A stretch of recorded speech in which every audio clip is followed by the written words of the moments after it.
Okay. Hi guys, I'm here with a very special guest today, Tess Romero, the lead of The Diary of a Future President, which is on Disney Plus, and everybody needs to watch it now because it's amazing. You and I, congratulations first of all. Thank you. You and I met when you were, I think, 6 years old. Yeah. And you did a Broadway camp with us out on Long Island. And the one thing that I remember the most about you is that we were taking a bus ride to and from Manhattan to see a Broadway show. And Tess is sitting there reading at like age 6, Harry Potter. Yeah. You were an avid reader. I kind of always knew from then on that you were like super smart, you were super talented, and you were headed for awesome things. Aww. So congrats. Thank you. So tell me, Tess, a little bit about your career trajectory. So how did it all start? How did you get into acting? I watched like Dora and like stuff and the Fresh Meat Band, and I really wanted to be in Dora and the Fresh Meat Band. And when I learned that that wasn't really possible, but you could be an actor and that's how that worked, I was like, great, I will do that. And so we just started putting me in plays. I did Annie, and then I did a bunch of other plays at like the JCC, which was the local theater. From there, I decided I wanted to kick it up a notch, so we came to you, and I got an agent at one of the class act showcases. And then I started going on auditions, and I got like some small stuffs along the way, but nothing truly major until Diary. And I think that was my 198th audition. Wow. We were keeping track, and that's the number. Wow. So that's my question for you actually is, you know, I know that you had booked some really impressive things like day player roles, guest starring roles on TV shows, on Comedy Central. Wait, Dad, can I ask you something? Yes, of course, mija. Do you speak Spanish? So you did work professionally, but it wasn't like, you know, constant. This is a really great lesson for aspiring actors out there. You could go on 200 auditions, and it's not until the 200th audition, or 198 in this case, that you book the big leading role. How did you, you know, persevere like through the slow times, and how did you deal with, you know, the way this business is, which, you know, it's like hit or miss, and it takes a while and a lot of perseverance. How did you handle that? I mean, a lot of times I was over it. I was over not getting anything. I was like, what is it about me? Like, why do I not seem like to fit any specific thing? I was still going to school. I was still like living a normal life. So I just sort of decided that like acting would be just something that I wouldn't like put so much on and like, you know, worry so much about. I'd obviously like try my hardest and go on auditions and like, you know, try really hard to get the roles, but I wouldn't like after that like just forget about it and move on with my life and like live my life. So Tess, I've watched a bunch of episodes now, and I can say that like, you know, and maybe I'm spoiling things, I hope not, you guys, but you're dealing with some pretty... Pause it, watch it all, come back. So this show is what we call serio-comic. It has both, you know, it's mainly a comedy, but it has some dramatic elements. Like you're dealing with, you know, your dad had passed away when the show opens a few years ago, right? Mm-hmm. So how did you deal with a topic like, you know, death and loss? I mean, it wasn't super hard, you know, everyone there was chill, all of this. So I just like read the script, and I was actually excited to be able to do a more dramatic scene in this comedic role. Other people could see it and like see more range for me. So that was just exciting for me. So it was mainly just excitement to do that. So on this show, not only do you deal with loss, but you also deal with things that kids go through, like changes, when our bodies change, going through puberty.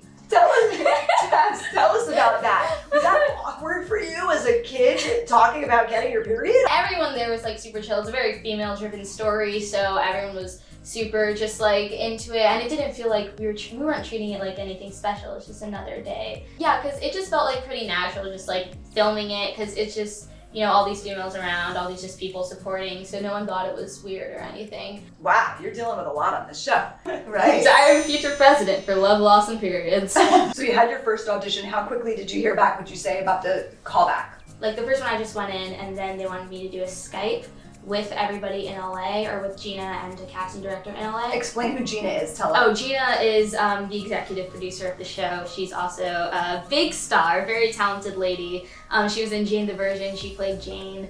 Yeah, and she's Gina Rodriguez. Gina Rodriguez. You had a meeting right away, like pretty right away with the whole, with the creative team. When we saw Tess's tape. We found her in New York. I believe the second I saw her, I was like, this is the girl. Did you have like a chemistry read with somebody or? Yeah, well they flew me out and they said that it was down to 5 girls. So me and 4 other people, which is a lot normally for this type of thing. Chemistry read is when you read with another actor. So there's 3 people there for the role of Bobby, who plays my brother in the show. And so they said you might read with them, one of them you might not, like see how it goes. No, like it could mean anything. Because it was me, and then they brought me in first, and they brought all the other girls in, and then they brought this other girl in again, and then they brought me in again, and then they brought this other girl in 3rd time after that, and then they brought me in a 3rd time after that, and I was like freaking out. I was keeping score. I was like timing everyone. I'm like, she was in there for 7 minutes. I feel like I was only in there for 5. What's going on? Then I did 2 chemistry reads. The first one was with the Charlie Bushnell, who ended up actually playing my brother.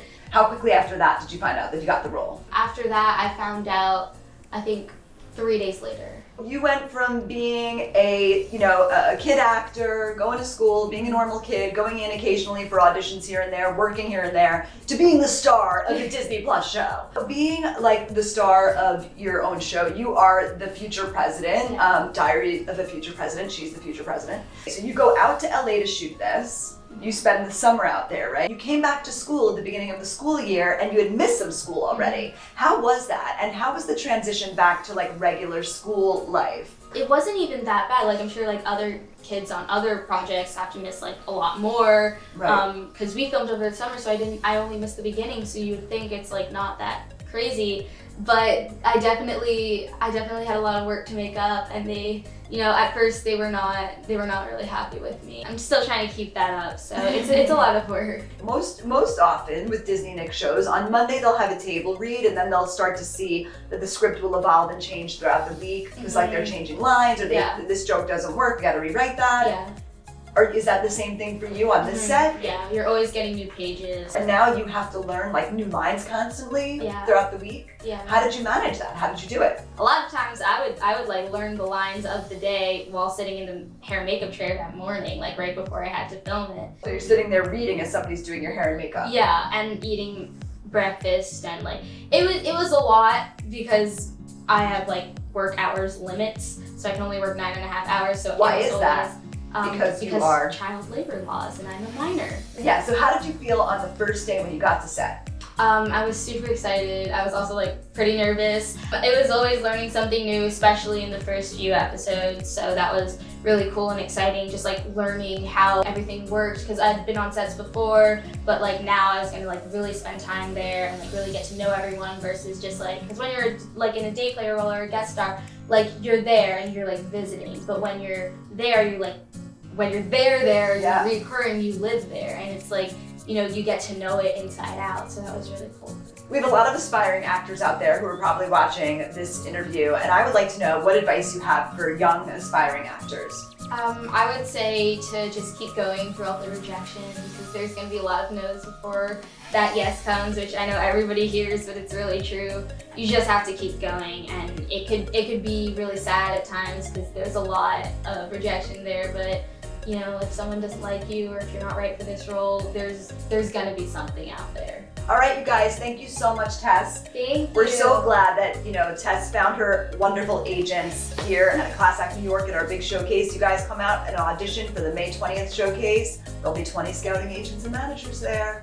Thanks, Tess. Thank you so much for coming in. We're so proud of you. We're so excited. Thank you. Go watch Diary of a Future President.